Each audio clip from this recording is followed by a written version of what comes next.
In this video, I answer the following questions. Should religion be organized? If yes, why and how much? What is the only authorized form of organized religion in this world? What sort of structure should such an organization have? What are the proper channels of communication between those people? How do the finances flow in that organization? Who, what, where, when, and how to do it? And how to join a correctly organized religion. But first, let me give you a brief history of organized religion.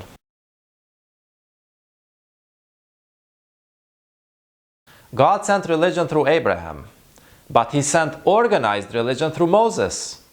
So the first time in history that organized religion was established correctly was at the time of Moses. And this lasted until after Aaron and the 70 judges, when the children of Israel lost the Ark of the Covenant.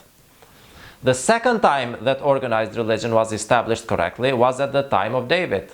And this lasted until after Solomon, when the kingdom of Israel split in two kingdoms. The third time that organized religion was established correctly was at the time of the apostles of Jesus. And this lasted until after their death, when people started to call themselves Christian. The fourth time that organized religion was established correctly was when Muhammad migrated to Medina.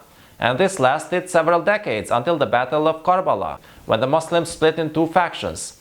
By the way, God sent many other messengers in the past, but they did not organize the religion. They did not organize it because their job was to expose false religions first. And before they got a sufficient number of believers to organize the true religion, they got rejected. So in the whole history of the world, there are only 4 cases with the right circumstances to establish organized religion correctly with God's authorization. And now the time has come for the 5th case. And this time it will last until the end of the world. However, let me clarify that I'm not talking about organizing all aspects of religion. Religion will still be mostly an individual pursuit, a personal lifestyle. I'm only talking about organizing the public aspects of religion, only what is necessarily shared, and what brings benefits for all. So how do we set up a correctly organized religion? What type of political system should organized religion have? The political system of a properly organized religion is not a democracy, not communism, not an autocracy, not a republic, not a business, not a corporation, not a partnership, and not an NGO. These systems function even when people are disbelievers. The correct political system should automatically fail when people are disbelievers, and it should only work when people are believers. The only political system which succeeds only when people are believers is a peaceful religious army. This religious army will be without weapons because we pay taxes, so let the police do their job. I will never use or authorize weapons for religious purposes. I know that God allows weapons in general, but they are useless for religious purposes in democratic circumstances. So the political system of a correctly organized religion today resembles an army without weapons, and as such, it has a top-down hierarchy. Now let me show you the hierarchical structure of a properly organized religion. I looked at all the hierarchical positions mentioned in the Quran, and here they are. King, prophet, messenger, successor, director, someone in charge, custodian, protector, scholar, teacher, leader, submitter, and dependent submitter. So these are all the positions mentioned in the Quran. But do they all apply in today's circumstances? Let's see.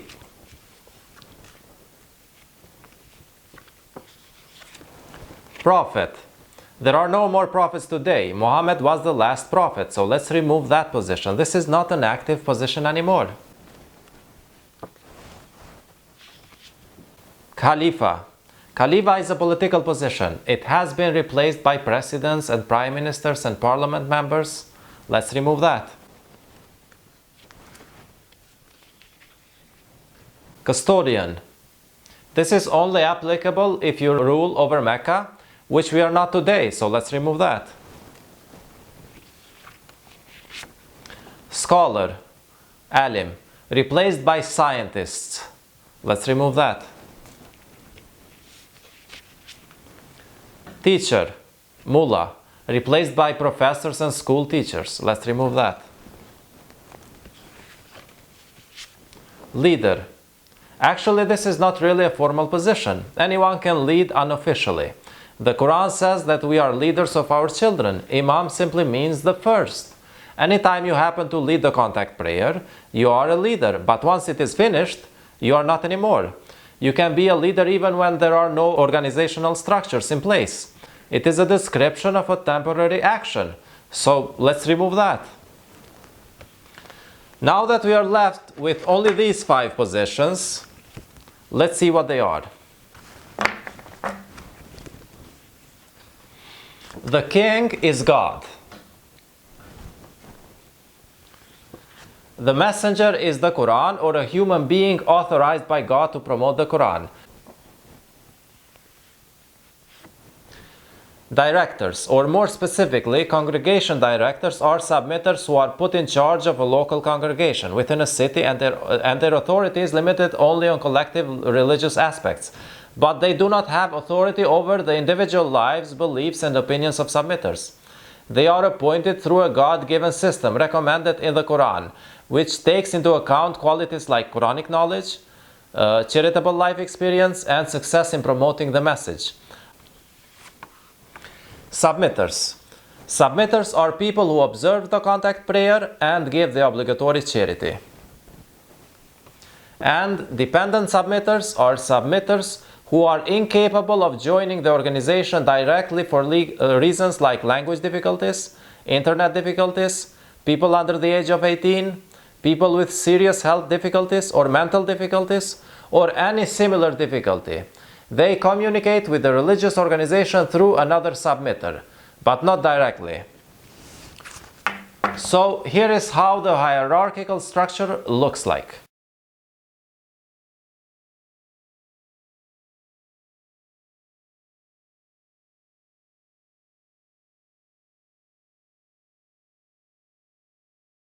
So as you can see, this hierarchical structure looks like bricks in one wall. And that is exactly what God calls it in the Quran, bricks in one wall.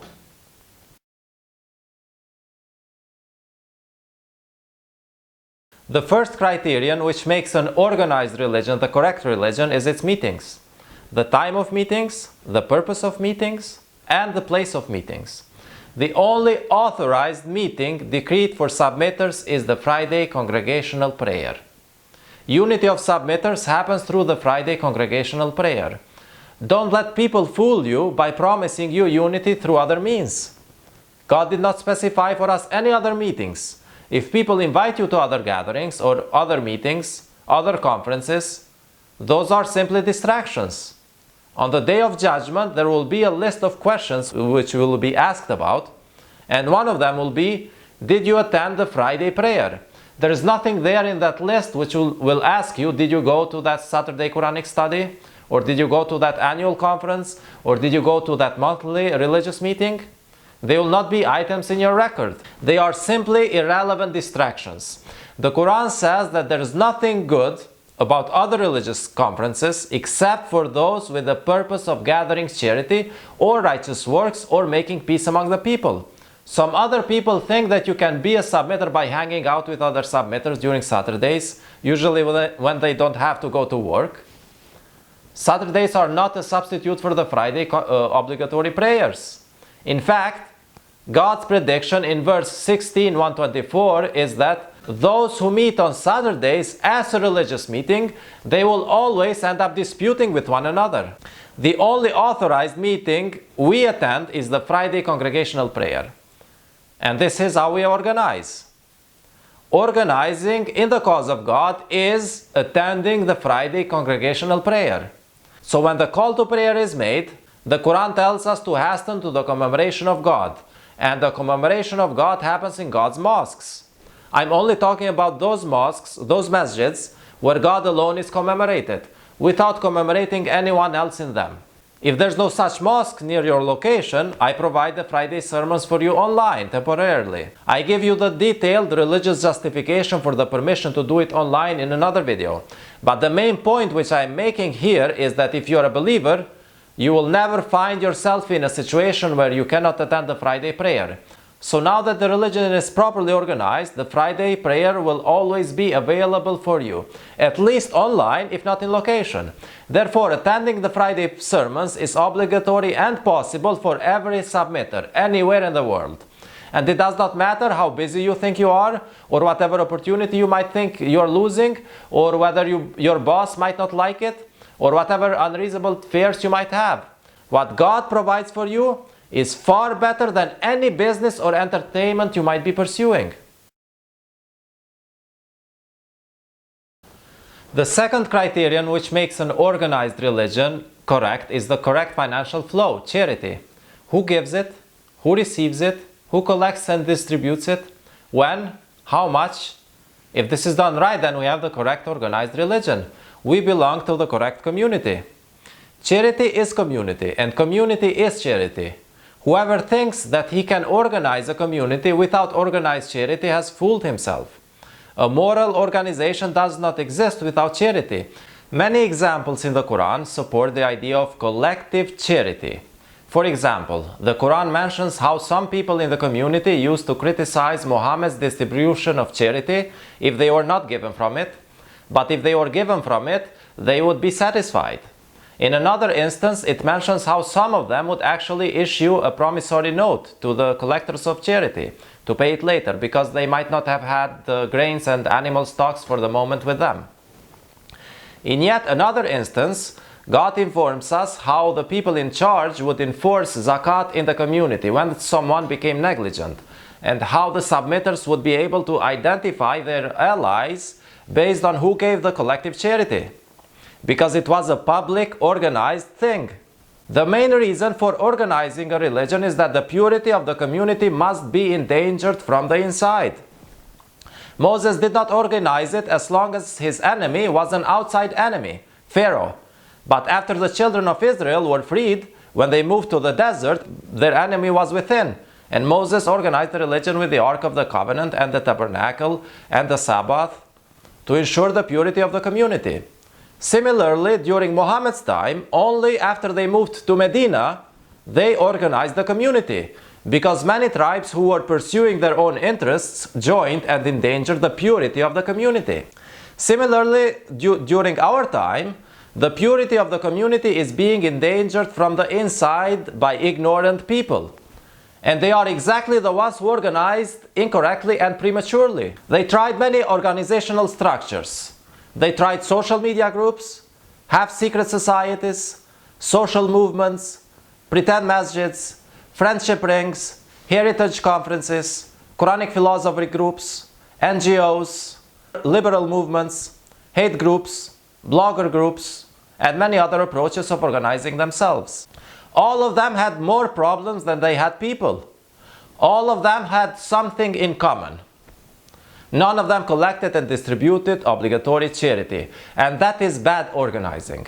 If a style of organizing ourselves is not based on how the Quran tells us to organize, then of course it will cause problems or not progress at all.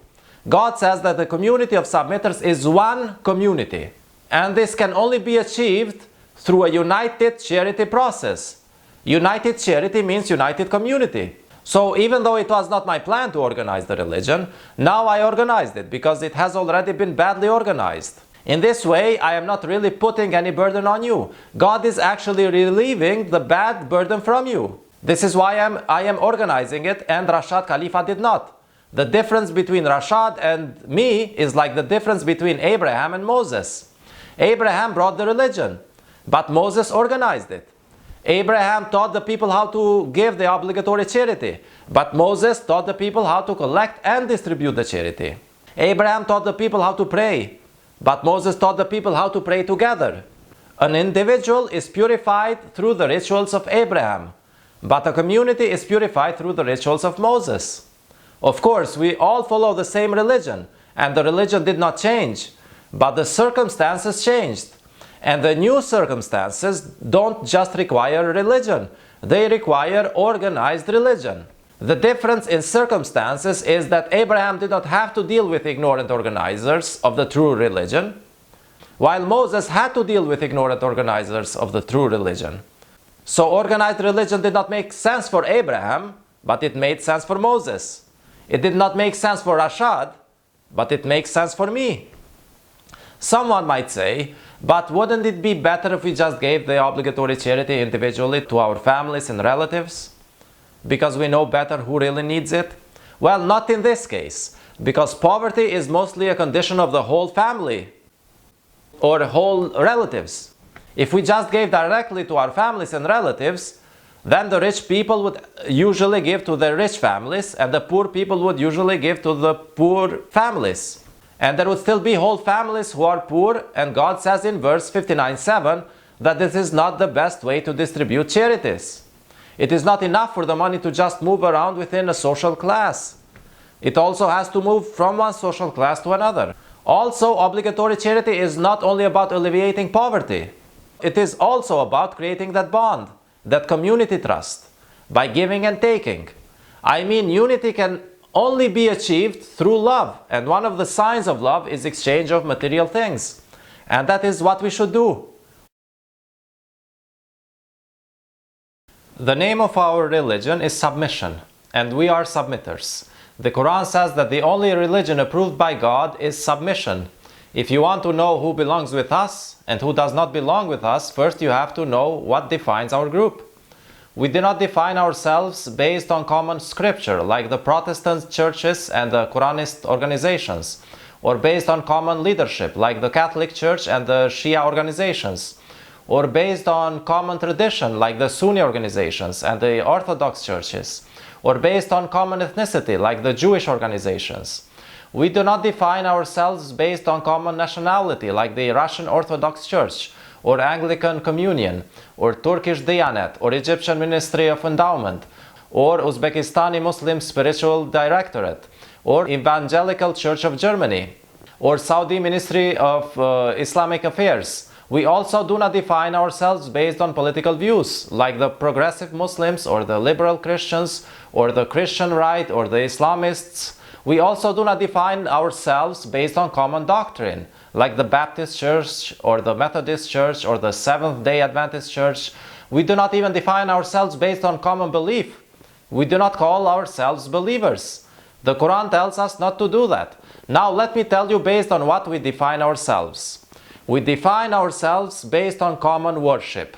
This is the only criterion which makes sense to define a religious organization, because God says in the Quran, I did not create the humans except to worship me, to worship God. And if you have a common way of worshiping God, like us, then you have absolutely no reason to divide, and you are with us. So if you want to know whether someone belongs in our group, you have to ask him 3 questions.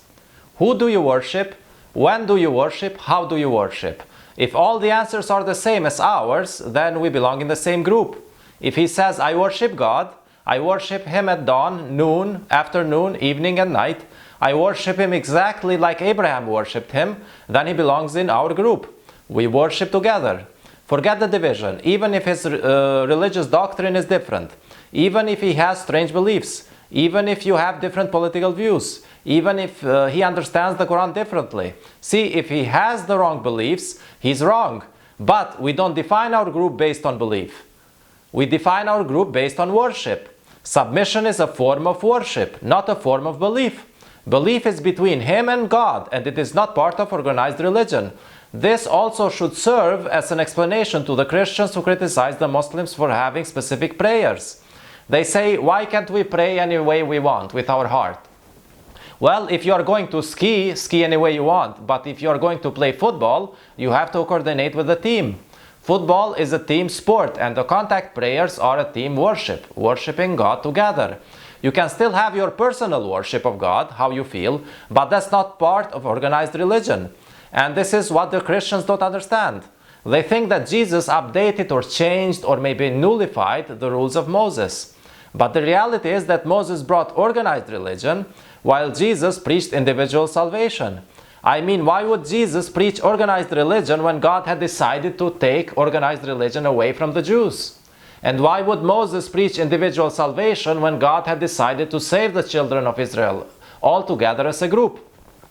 So of course what Moses preached and what Jesus preached seemed different, because they dealt with two different aspects of religion.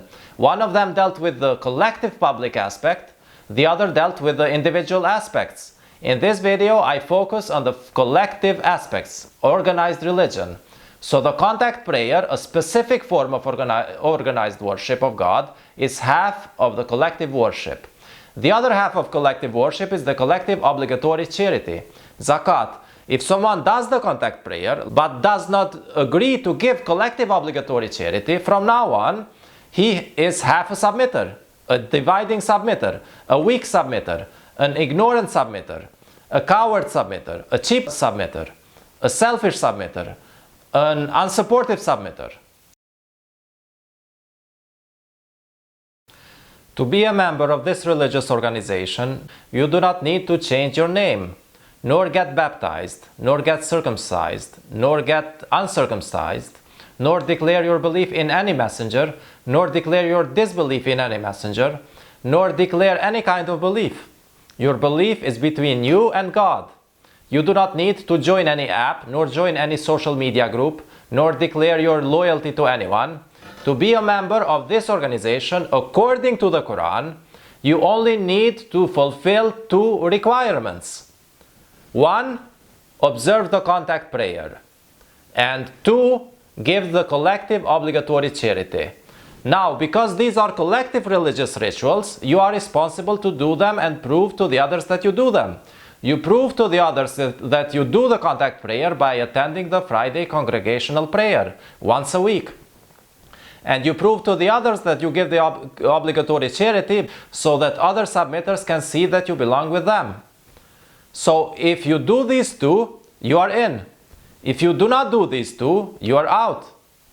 Moses and Muhammad excluded anyone who did not give the collective obligatory charity and did not do the contact prayer. On the other hand, Moses and Muhammad did not exclude from the community anyone for having the wrong opinions, but God will exclude them on the last day. Of course, if you are in and you do evil deeds, we will pressure you to pay a compensation equitably. However, if you do not do these two, you get kicked out regardless of how good you are. Simple. These are the two religious rituals which determine who is part of the community and who is not part of the community. No people should have the right to decide who gets in and who gets expelled. It is determined only based on these two religious rituals. And this is very clear in the Quran. Chapter 9, verse 11 says, and this is the main verse of this video, it says, if they repent and 1. Observe the salat, contact prayer, and 2. Give the zakat, obligatory charity, then they are your brethren in religion. This is how we explain the revelations for people who know. So organized religion is two things: attending Jummah collectively and giving zakat collectively. Don't let anyone fool you with any other organized thing, no matter how promising it appears. Again, remember, if you wish to join the properly organized religion, here is what it means. Here is what you agree to do together. Jummah, zakat. Jummah, zakat. Jummah, zakat. Jummah, zakat. That's it, nothing else. The rest of the religious aspects, like fasting and Hajj, are personal. They are obligatory, but personal. They are part of religion, but not part of organized religion, which is why we find them mentioned separately in the Quran, while Salat and Zakat are almost always mentioned together. You should organize with us because God orders you to organize. Here's what God says in the Quran. O you who believe, when you are told organize in the cause of God, why do you become heavily attached to the material things? Have you chosen this worldly life in place of the hereafter? The materials of this world compared to the hereafter are nil. Unless you organize, he will commit you to painful retribution and substitute other people in your place. You shall readily organize, light or heavy, and strive with your money, collective charity, and your lives, collective prayer, in the cause of God. This is better for you if you only knew.